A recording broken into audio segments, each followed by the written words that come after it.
जय जवाहर संगवारी हो। आप सबका स्वागत है हमारे यूट्यूब चैनल खिलेश दांगन में। आज हमारे साथ है भाई वासु पटेल जी। जैसे कि आप सबके बहुत सारे कमेंट थे कि बेंजो और पैड मिक्स करके आप एक साथ करके गाना गाओ करके।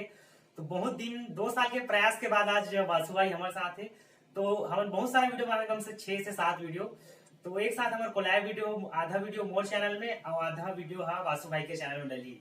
तो वासु भाई के चैनल के लिंक है वासु पटेल और एक चैनल है वासु पटेल से जी। तेकर लिंक नीचे डिस्क्रिप्शन बॉक्स में है। तो मजा ले वीडियो के, और अच्छा लगे वीडियो तो लाइक करो, कमेंट करो, सब्सक्राइब करो। जय जवाहर।